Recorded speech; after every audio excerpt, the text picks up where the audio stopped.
Alam ko, paalis na yung bagyo, mamayang gabi, wala na po yan. Labas na ng bansang Pilipinas. Wala siyang ulan, pero may hangin. At sa sobrang bilis, kaya siya nakatawid na ng dapat niyang puntahan. Anyway, ang ating pong talata ngayong umaga, nagsasabi na maggalak kayong lagi sa Panginoon. At yung huli, binuktong na Apostol Pablo, muli kong sasabihin, maggalak kayo. Nasa Pilipos po yan, Kabanata 4, talatang 4. Isang maikling talata, pero punong-puno ng kapangyarihan at pag-asa. Paano nga ba tayo magagalak? Kung iisipin natin yung talata, sabi lagi, paano tayo magagalak lagi? Lalo na kung ang buhay natin ay puno ng mga pagsubok, paano tayo magagalak? Kung may problema tayo sa ating tahanan, kung may kakulangan sa mga panggastos, may mga karamdaman, kabiguan, paano tayo magagalak kung ang ating sitwasyon ay tila hindi sumasagot ang Diyos sa ating mga panalangin? Mahirap. At higit sa lahat, paano nating sasabihin sa kasalukuyan na ako'y magagalak kung ang ating paligid, ang mga karamihang mukhang nakikita natin ay malulungkot? Mga kapatid, baka pareho tayo ng tanong sa sitwasyong binanggit ko kanina. Paano magiging posible ang mga katagang ito na sinabi ni Apostol Pablo, maggalak kayo palagi? Ano po ang meron kay Apostol Pablo? Bakit ganun ang kanyang pagbigkas, ganun katatag ang kanyang pagbanggit ng salitang maggalak? Kahit na siya ay nasa gitna ng kanyang pagkabilanggo, pagdurusa, at kahit nandoon siya sa kanyang tinatawag nating matinding paghihirap, bakit nabanggit niya pa rin ang katagang kagalakan, magalak? Malamang sa panahon po na yon, yung panahon ni Apostol Pablo, nung siya nakakulong, ang kanyang sitwasyon, siyempre, wala siyang kalayaan, wala siyang kaginhawaan, hindi siya masagana, at kahit na nga ganun yung kanyang kalagayan, pansin pa rin natin, lumabas sa kanyang bibig yung mga katagang magagalak ako palagi, sabi ng Apostol Pablo. Well, parang hindi ito makatotohanan kung ilalagay natin sa sitwasyon natin. Parang may question mark. Meron kang problema and then meron ka pang sitwasyon, sasabihin mo na ikaw ay masaya. Pero alam niyo po, mga kapatid, sa talatang ito na ating pag-aaral ngayong umaga, mayroon ditong ipapakitang isang malalim na susi o sikreto, isang uri ng kagalakan na hindi kayang wasakin, sirain ng ating mga kalagayan o mga sitwasyon. Isang kalagayang, of course, hindi nakadepende sa daigdig. At yan ang ating tatalakayin. Ano ba itong kalagayan na ito?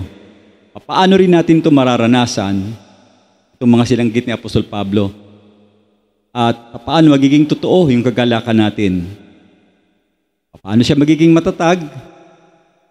Kagalakang hindi mawawala kahit tayo ay dumaranas ng pagsubok o mga bagyo sa ating buhay. Magandang umaga pong muli.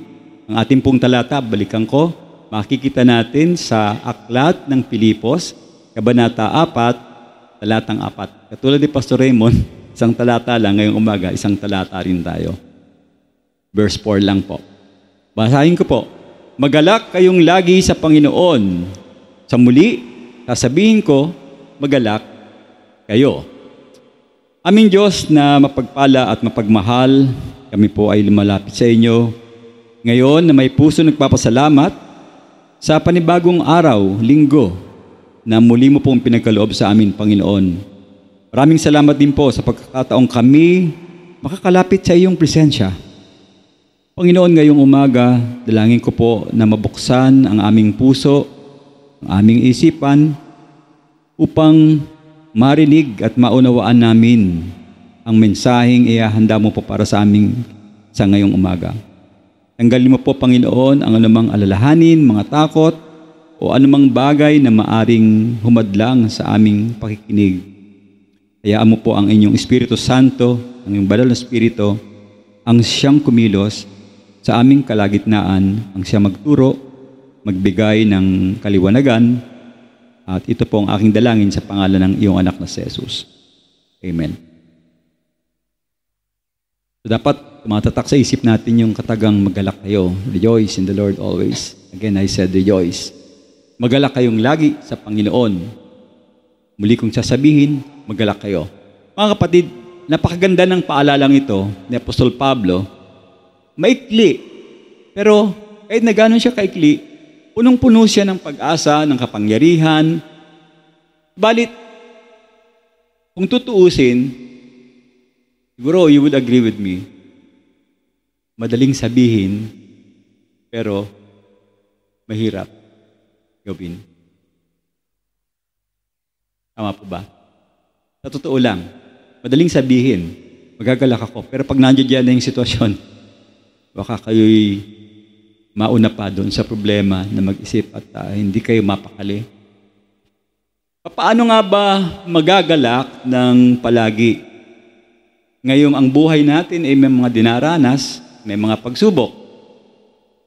Masasabi niyo bang nagagalak ako kahit na may problema sa inyong tahanan? Masasabi niyo bang nagagalak ako kahit kayo ay kulang ang inyong mga panggastos? At kung kayo may karamdaman, meron kayong sakit, o binanggit ko kanina, parang hindi sinasagot yung panalangin. Ito'y pinag-usapan namin nung nakaraang Huwebes sa pag-aaral namin. Tatanong yung isang si Sister Imelda, parang hindi raw sinasagot yung kanyang panalangin sa kanyang mga hinihiling sa Panginoon. Balit, ano ba ang sikreto, mga kapatid, ng lagyan ko ng salitang tunay, ng isang tunay na Kristiyano na meron siyang kagalakan na nararanasan. Isang kagalakan na hindi kayang sirain ang sitwasyon, nabanggit ko kanina, at hindi kayang hawiin ng anumang uri ng pagdepende mo dito sa daigdig. Palagay po na sabi ni Apostol Pablo na makikita natin bakit niya nabanggit ito. Ito'y palagay ko lang, kaya niya nabanggit yung magalak na lagi sa buhay niya. Dahil sa tingin ko po, hindi ito nakaugat sa salapi o sa kayamanan o sa kapangyarihan. Ang pagkakaalam ko sa buhay ni Apostol Pablo, ang kanyang pinagbabasihan, ang pinag-uugatan ng kanyang katagang kagalakan ay sa isang persona, ang ating Panginoong Hesus, na kailanman ay hindi nagbabago. He's totally dependent of the Lord Jesus Christ, kaya nababanggit niya yan. Ang sabi niya po, magalak kayong lagi sa Panginoon. Hindi niya binanggit na magalak kayo kung maganda ang kalagayan, magalak kayo kung sinagot ang inyong panalangin. Sabi niya, magalak kayo palagi. Ulitin ko, magalak kayo. Ano ba ang ibig sabihin ng ang pinagmumulan nitong tinatawag nating kagalakan? Kaya Apostol Pablo, nakita natin, hindi siya nakaugat sa sitwasyon. Siya ay nakaugat sa kanyang relasyon sa ating Diyos. Di ba? Si Apostol Pablo, nung sinulat niya yung aklat ng Pilipos, kasalukuyan, nakakulong siya. At yung kanyang kalagayan, hindi lang nakakulong, nakatali pa yung kanilang mga paan. May kadena pa yan, binanggit sa aklat ng Gawa. Nakakadena pa sila. So, ibig sabihin, kahit na siya ay nakakulong, mga kapatid, alam niya na siya ay may kakayahang magalak dahil ang laman ng puso niya ay walang iba kundi ang ating Panginoong Hesus.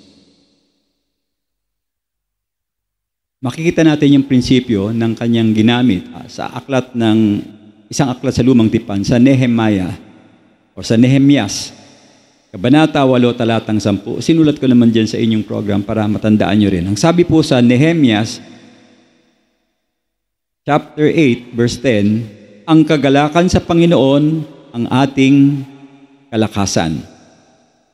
Ang kagalakan sa Panginoon ang ating lakas. Now, it is also mentioned in the New Testament, sa Aklat ng Gawa, sa chapter 16, verse 22 hanggang verse 26. At ito yung isang napakagandang larawan o halimbawa na ang kagalakang sinasabi o binabanggit ni Apostol Pablo ay totoong hindi nakabatay, hindi nakasalalay sa mga kalagayan. At makikita natin to kung nabasa nyo na Aklat ng Gawa, ang buhay ng dalawang alagad ng Diyos, si Apostol Pablo at saka si Silas. Sabi doon, isang gabi, matapos silang hampasin at ipabilanggo sa Pilipos, siyempre, dahil sila hinahampas, ang kanilang katawan ay nagkaroon ng mga sugat. At ang habang kanilang mga paa, imagine niyo, nakakulong, pinapalo o hinahampas, may sugat ang katawan, at ang kanilang paa at ang mga kamay ay mayroong tanikalang bakal. At sila'y nakakulong sa pinalakaloob pa na bahagi ng bilangguan. Sa English tinatawag na Mamertine Dungeon. Malalim na kulungan. Kung saan, siyempre, pagka ikaw ay malapit na sa ilalim ng lupa, may mga tubig yan, kanal. Andiyan ang sitwasyon ni Apostol Pablo. Kaya hindi sila malayong hindi magkakaroon ng karamdaman at sakit sa sitwasyon nila ng mga panahon na yon. At kung tutuusin, yung sitwasyon niya, napakadaling mawalan ng pag-asa. Kung kayo halimbawa, o tayo halimbawa, nakakulong, dumaranas ng kahirapan ganon, mawawalan kaagad tayo ng pag-asa kasi tayo ay mahina. Wala tayong kalayaan, wala tayong kasayahan, at ang ating nasa isip ay puro kalungkutan. Para kang pinagtakluban ng mundong napaka-dilim. Ngunit, kung titignan natin, anong kanilang ginawa?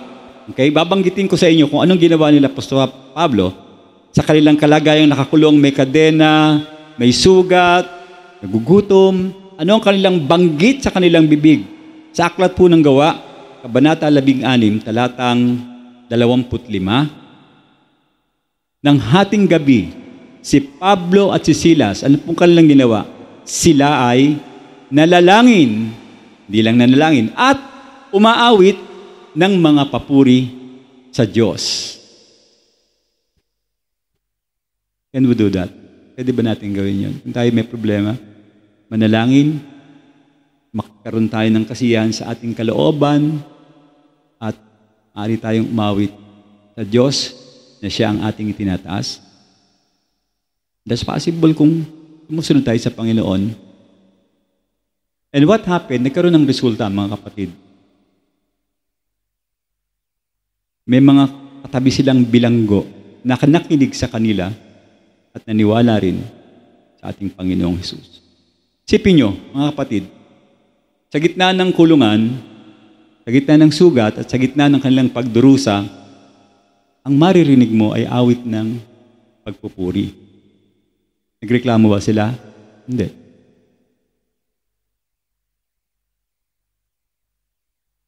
Nagtatanong ba sila kung bakit nandoon sila? Hindi rin po. Nagtanong ba sila ng bakit, Lord, niligay mo kami rito? Sa halip, instead of complaining, they start giving praise to our Lord. And what happened? Ano ang nangyari?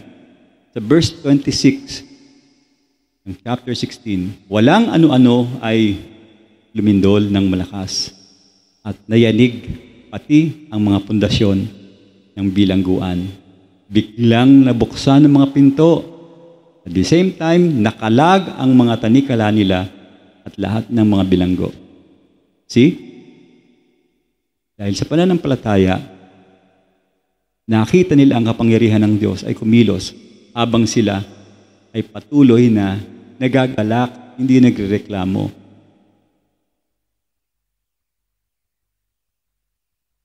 Mga kapatid, malinaw po ito na larawan ng kagalakang hindi talaga kayang ikulong ng mga sitwasyon o senaryo ng ating buhay. Kahit dahil tayo nasa madilim na lugar, ang puso pa rin natin ay magiging masaya kung tayo patuloy na magtitiwala sa Diyos. Ang puso mo'y magdiningning kapag ikaw ay nakadepende sa Panginoon. Sapagkat ang kagalakan ng isang tunay na Kristiyano ay hindi nakukuha sa kaginhawahan kung hindi sa presensya ng ating Panginoong Diyos. Hindi ito nakadepende sa labas, sa impluwensya sa labas. Mas malakas ang impluwensya kung sino ang nasa loob ng iyong puso. Kaya nga po, pag iisipin natin maigi, unawain natin maigi, ang tunay na kagalakan, mga kapatid, ay hindi natin ito makukuha sa kung anong nangyayari sa labas ng iyong impluwensya o sa labas ng iyong napapansin, kung hindi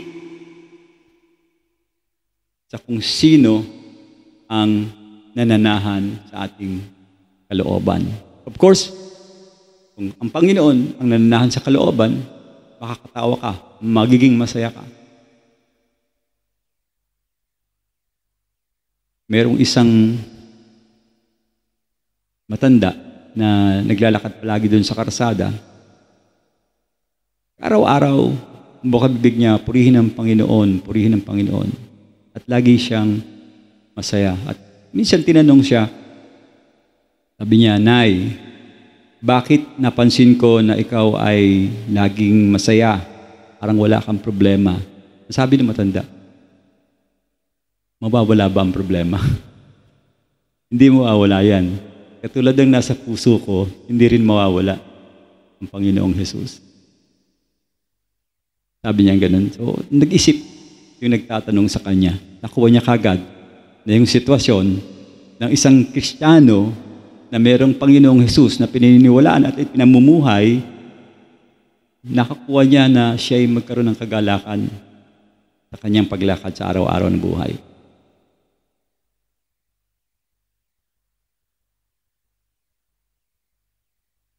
Kung ganun, mga kapatid, ang tanong, nakita natin na dapat ay, ano ba yung number 1 natin? Nakatotohanan. Ang tunay na kagalakan ay hindi nakasalalay sa kalagayan. Kung totoo ito, the next question is, hanggang kailan dapat manatili ang kagalakang ito sa ating buhay? At yan ay number 2. Ang tunay na kagalakan, ang sabi diyan, dapat maging palagian. Dapat nandiyan palagian. Dapat hindi nawawala sa atin yan. Kasi nga, sabi ko, ang problema hindi nawawala. Ang Panginoong Hesus, lalong hindi naniniwala. Hindi siya nawawala. At hindi rin siya nagbabago. Ang Panginoong Hesus, tandaan natin yan. Ano ba yung word natin sa theology? Immutable. He never change ang Panginoon. Mga kapatid, kung ang kagalakan ay hindi nakadepende sa kalagayan, gaano ito katatag at hanggang kailan natin ito dapat taglayin? Yan ang tanong. Sabi po ni Apostol Pablo, ulitin niya, magalak kayong lagi. Now, ano bang ibig sabihin ng salitang lagi? Madali kasing big kasi niyan eh. Lagi, lagi, lagi. Of course, pag sinabing lagi, ang kahulugan nito, lahat ng oras. Okay? Lahat ng oras. Lahat ng sitwasyon. Lahat ng mga pangyayari sa buhay mo. Pero again, the question, paano magiging magalak o masaya lagi? Paano yun, mga kapatid? Yun ang laging tanong. Ang sikreto, tandaan niyo po, ang susi sa kagalakan na merong palagi ay nakadepende sa inyong desisyon at hindi sa emotion. Remember na yung emotion was created by God or appreciation lang. Dapat hindi tayo kontrolado ng emotions natin. Kung masaya, masaya. Kung malungkot, malungkot. Kung nagulat, nagulat. Ganun lang siya for appreciation lang. But then again, ang issue is yung desisyon na ginagawa mo sa buhay. Sumusunod ka ba sa Diyos o hindi? Actually, susi yun. Kung tayo sumusunod sa Diyos, Pagpili ito Pagpili ito. Magtitiwala ka ba sa Panginoon upang maunawaan mo ang kaganapan? Ikaw ba'y pipiliin mo bang magpasalamat sa Diyos kahit na ikaw ay may luha sa mata? Pipiliin mo bang sumunod sa Diyos sapagkat ang Diyos ay tapat sa bawat panahon?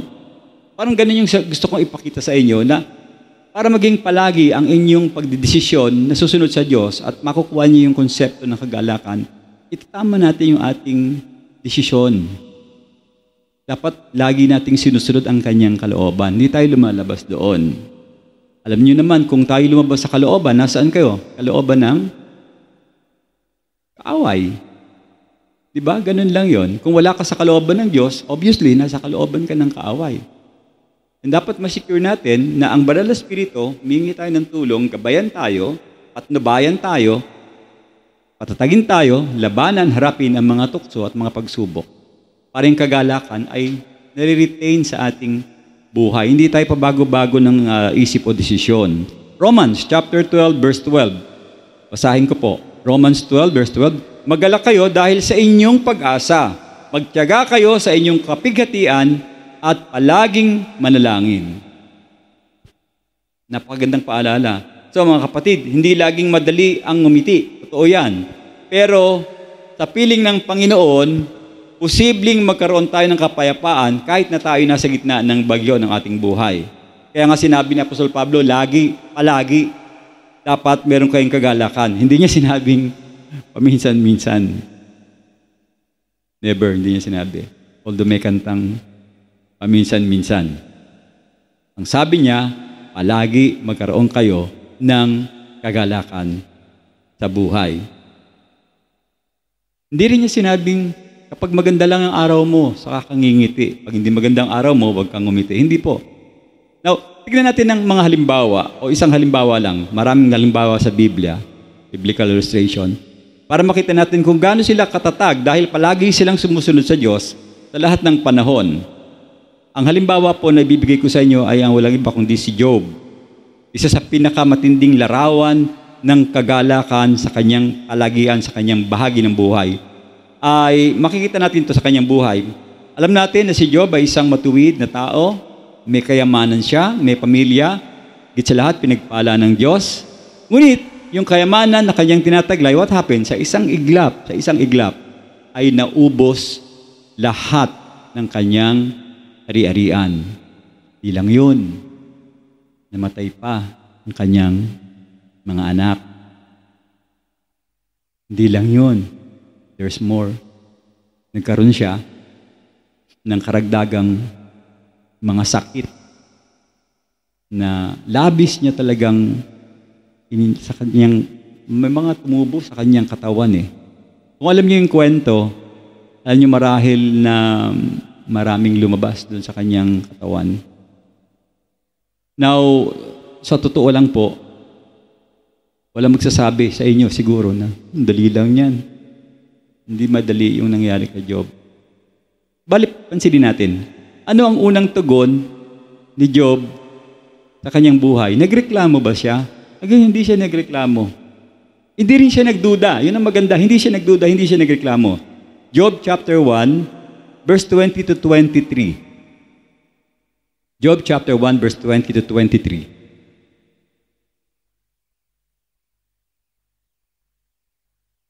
Basahin ko po.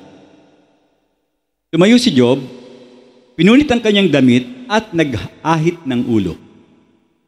Tradition nila ito dati sa pagre-repent. Nagpatira pa at sumamba sa Diyos.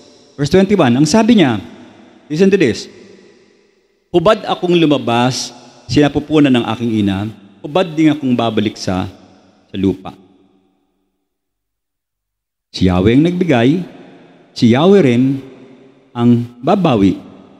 At yung last place, purihin ang Panginoon. So, sa kabila ng pangyayaring ito, nakita natin, hindi niya sinisi ang Diyos, kaya hindi siya nagkasala laban sa Panginoon. Amen. Amen ba?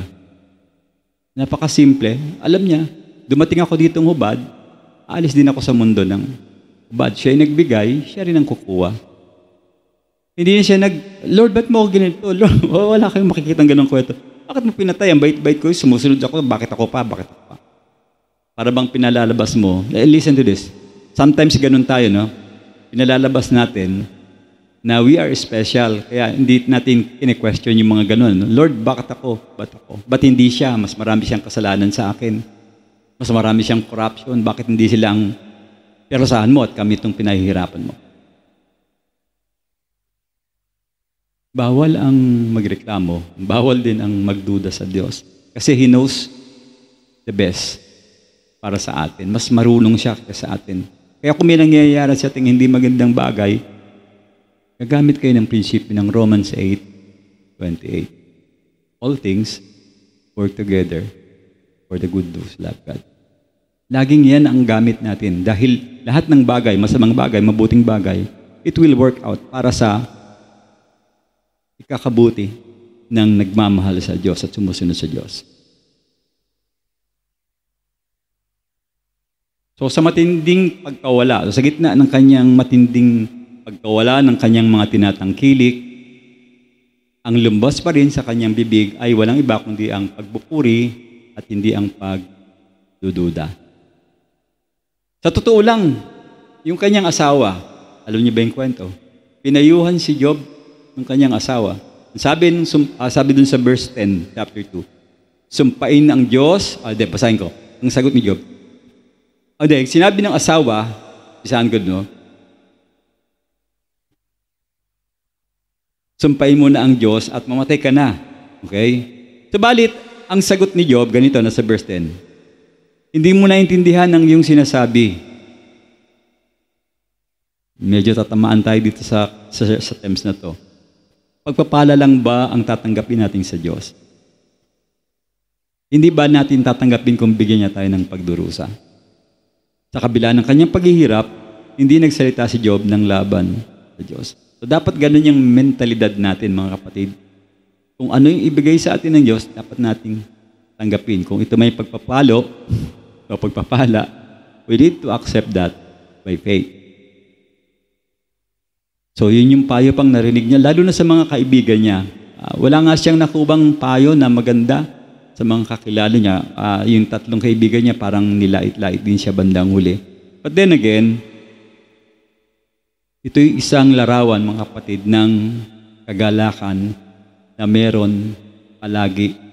Isang pananampalatayang dahil sa kagalakan na natiling matapat at kahit na hindi maganda yung sitwasyon, nanahan pa rin siya sa Diyos, naniwala siya, nanangan siya, dahil alam niya na ang ating Panginoong Diyos ay tunay na matapat sa lahat ng panahon.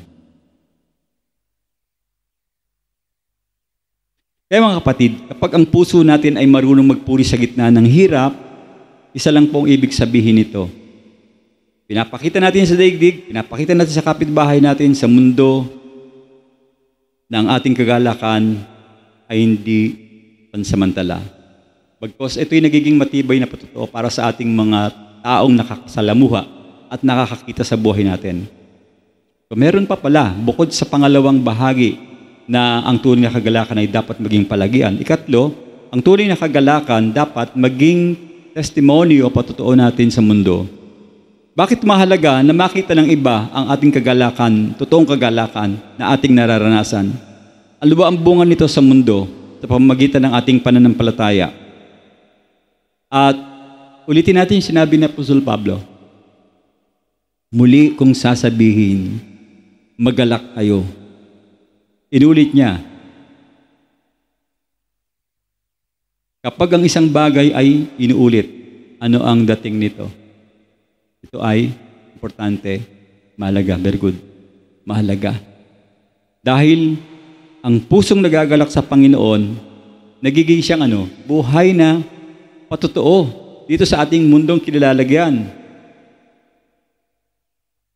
Mundong daigdig na punong-puno ng reklamo, punong-puno ng takot, punong-puno ng pangamba, punong-puno ng pagdurusa, punong-puno ng hirap, pero nagiging patotoo yan sa ating mga nakakausap, ang isang Kristiyanong marunong magpasalamat sa Diyos at nagagalak sa Diyos, nagiging siyang parang liwanag o ilaw.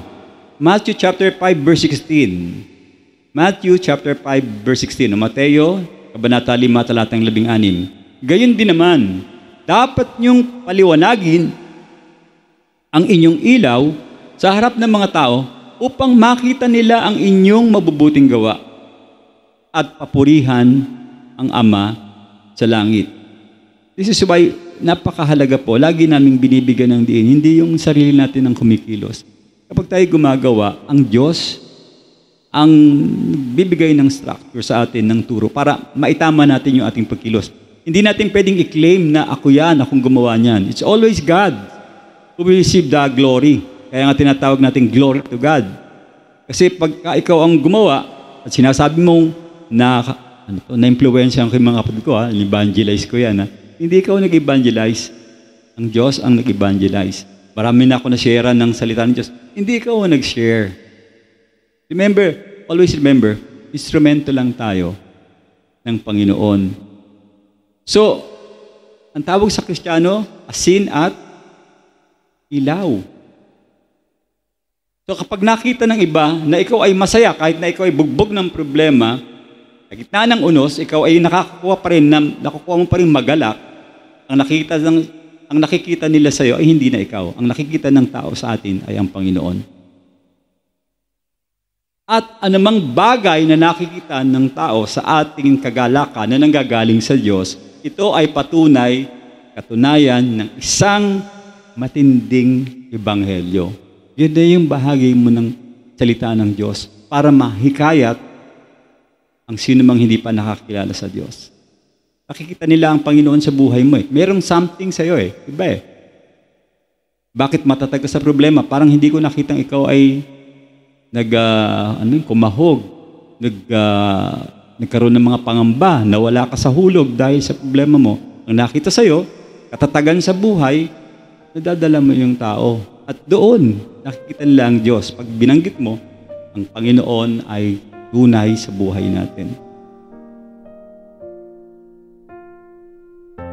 Hindi mawawala ang problema, sabi ko kanina. So kung ang problema ay hindi mawawala, balikan niyo yung sinabi ko. Ang Panginoon mismo ay hindi rin mawawala.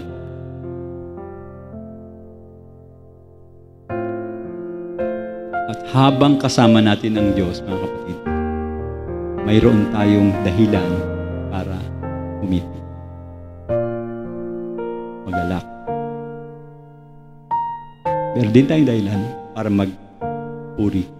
Magpasalamat sa Diyos. Kaya ngayon, mga kapatid, tanungin natin ang ating mga sarili. Saan ba nakaugat ang ating kagalakan? Remember, does not come from emotion. Hindi nanggagaling sa emotion. Hindi rin yan basta nalang dumarating na ikaw ay magagalak bigla. Hindi ganun siya. It always drives pagka ang decision mo at pananampalataya ay tama. Nasa kalooban ng Diyos.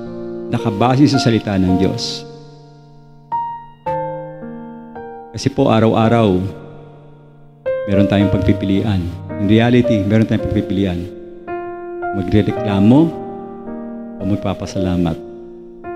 Magtitiwala o matatakot. Lastly, malulungkot o magagalak sa Panginoon.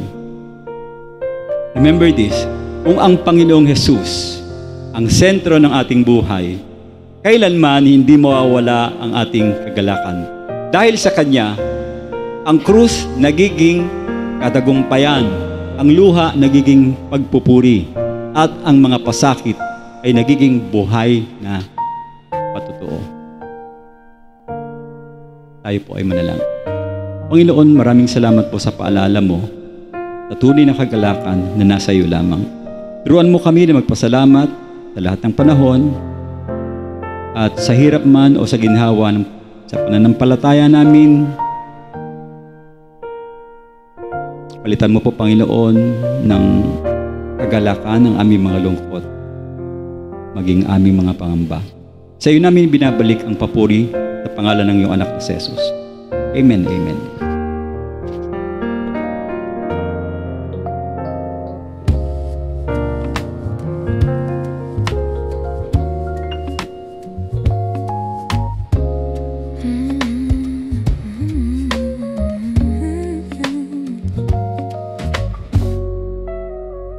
Tahimik ang umaga,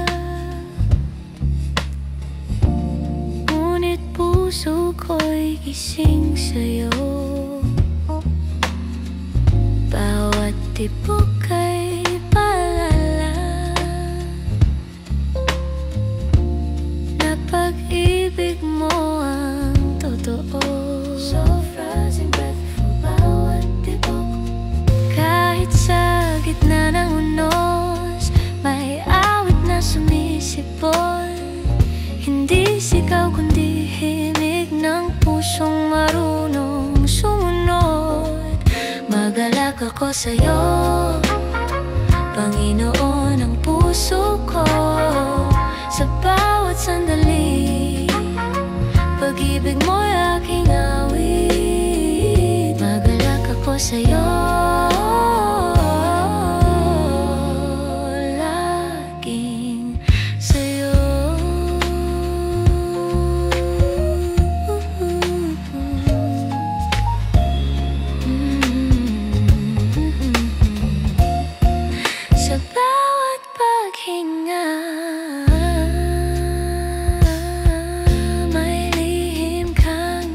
sinasabi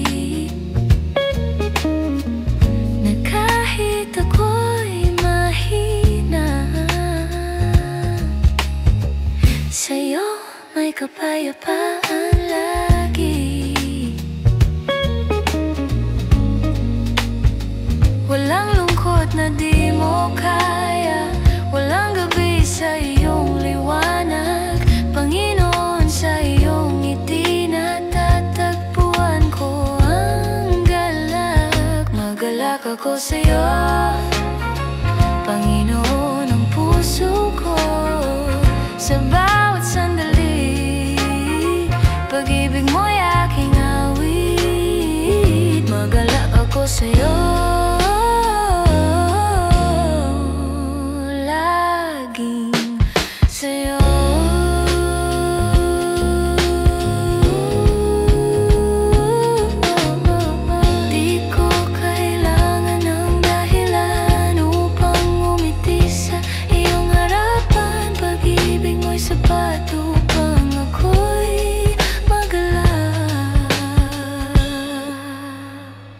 Magalak ako.